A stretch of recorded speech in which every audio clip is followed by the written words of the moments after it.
장사가 잘 되는 사장님들을 오랫동안 만나면서 한 가지 공통점을 발견했습니다. 잘 되는 사람들은 특별한 재능이 있어서 성공한 게 아닙니다.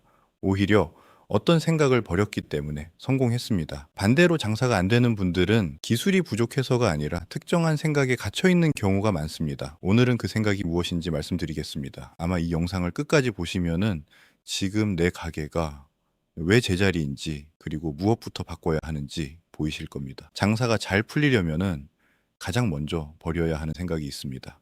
누군가 해주겠지 이 생각입니다. 생각보다 많은 사장님들이 이 함정에 빠져 있습니다. 배달 플랫폼이 손님을 데려와 주길 바랍니다. 인스타그램이 알아서 터지길 바랍니다. 네이버가 내 가게를 상위에 노출해 주길 바랍니다. 직원이 알아서 열심히 해주길 바랍니다. 단골이 친구를 데려와 주길 바랍니다. 그런데 현실은 다릅니다. 장사는 기다리는 사람이 아니라 만드는 사람이 가져갑니다. 이렇게 말하면 이런 생각이 들 수 있습니다. 그건 맞는데 현실적으로 너무 바빠요. 맞습니다. 식당 사장님들은 주방에 들어가면 정신이 없습니다. 카페 사장님들도 마찬가지입니다. 술집은 저녁 장사 끝나면 새벽입니다. 그런데 재미있는 사실이 있습니다. 장사가 잘 되는 가게 사장님들도 똑같이 바쁩니다. 차이는 바쁜 와중에도 고객을 만드는 행동을 하느냐 하지 않느냐입니다. 예를 들어 보겠습니다. 장사가 안 되는 가게 사장님들을 만나보면은 공통적으로 하는 말이 있습니다. 우리 동네가 죽었어요. 상권이 예전 같지 않아요. 경기가 너무 안 좋아요. 그런데 이상한 일이 있습니다. 같은 건물에서도 잘 되는 가게는 계속 잘 됩니다. 같은 골목에서도 손님이 줄 서는 가게는 존재합니다. 같은 상권인데 왜 결과가 다를까요? 상권이 문제였다면은 모두가 힘들어야 합니다. 경기가 문제였다면은 모두가 손님이 없어야 합니다. 결국 차이는 다른 곳에 있습니다. 잘 되는 사장님은 상권을 탓하기 전에 고객을 찾습니다. 안 되는 사장님은 고객을 찾기 전에 상권을 탓합니다. 그리고 이 차이가 시간이 지나면서 엄청난 격차를 만듭니다. 또 이런 경우도 있습니다. 식당 사장님들에게 물어보면 단골이 없어요. 라고 말씀하시는 분들이 있습니다. 그래서 제가 다시 묻습니다. 단골을 만들기 위해 최근 3개월 동안 뭘 하셨나요? 그러면은 대부분 대답이 없습니다. 사실 단골은 생기는 게 아닙니다. 만드는 겁니다. 손님이 계산할 때 이름을 기억해 주는 것도 방법입니다. 재방문 고객에게 작은 서비스를 제공하는 것도 방법입니다. 감사 인사를 전하는 것도 방법입니다. 그런데 많은 사장님들이 좋은 손님이면 알아서 또 오겠지 라고 생각합니다. 그건 마케팅이 아니라 희망사항입니다. 단골은 기다리는 사람보다 만드는 사람이 더 많이 가집니다. 카페도 비슷합니다. 카페 사장님들이 자주 하는 말이 있습니다. 우리 카페는 위치가 애매해요. 그런데 제가 실제로 본 잘 되는 카페 중에는 골목 안쪽 2층도 많았습니다. 주차도 어렵고 유동인구도 많지 않았습니다. 그런데도 손님이 찾아옵니다. 왜일까요? 손님이 찾아올 이유를 만들었기 때문입니다. 어떤 카페는 조용하게 일하기 좋은 공간으로 기억됩니다. 어떤 카페는 디저트 때문에 찾아갑니다. 어떤 카페는 분위기 때문에 일부러 방문합니다. 위치가 좋아서 오는 게 아닙니다. 이유가 있어서 오는 겁니다.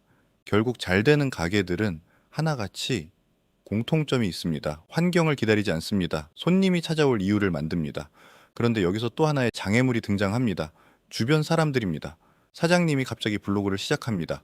쇼츠를 찍습니다. 릴스를 올립니다. 그러면은 이런 말을 듣게 됩니다. 그런 거 한다고 손님 와? 장사는 결국 맛이지 그런 건 프랜차이즈나 하는 거 아니야. 그래서 대부분 포기합니다. 하지만 냉정하게 생각해 보세요. 그 말을 하는 사람의 가게는 지금 잘 되고 있습니까? 제가 10년 동안 자영업 마케팅을 하면서 느낀 것이 있습니다.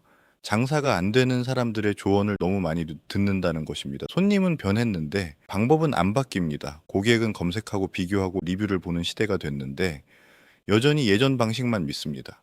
그러다가 경쟁 가게와 격차가 벌어집니다. 특히 요즘은 더 위험합니다. 예전에는 좋은 자리만 잡아도 장사가 됐습니다. 하지만 지금은 아닙니다. 손님들은 오기 전에 검색합니다. 네이버를 봅니다. 인스타그램을 봅니다. 리뷰를 봅니다. 블로그를 봅니다. 유튜브를 봅니다. 즉, 온라인에서 이미 승부가 절반 이상 결정됩니다.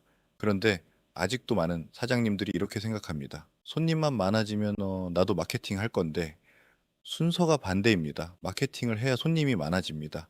체력이 생기면은 운동하겠다는 사람이 운동을 못하듯 손님이 많아지면 마케팅 하겠다는 사람도 결국 시작하지 못합니다. 그래서 오늘 이 영상을 보는 사장님께 딱 세 가지만 말씀드리겠습니다.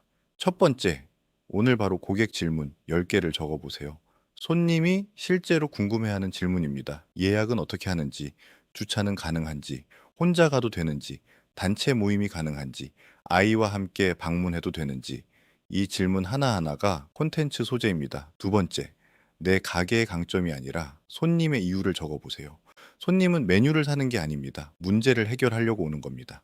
왜 우리 가게를 와야 하는지 고객 입장에서 설명할 수 있어야 합니다.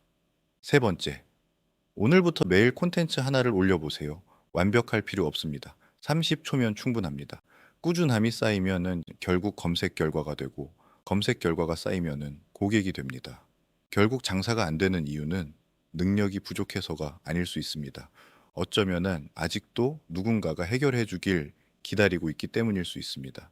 배달 앱이 해결해 주길 기다리고 플랫폼이 해결해 주길 기다리고 경기가 좋아지길 기다리고 상권이 살아나길 기다리고 하지만 기다리는 동안 경쟁자는 계속 움직입니다. 콘텐츠를 만들고 리뷰를 관리하고 단골을 만들고 고객 데이터를 모읍니다. 장사는 생각보다 냉정합니다.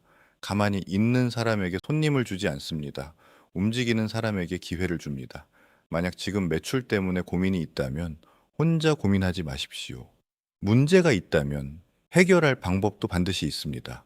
영상 아래 고정 댓글에 가장 빠르게 매출을 올릴 수 있는 방법을 적어 놓았습니다. 지금 바로 고정 댓글 확인하세요.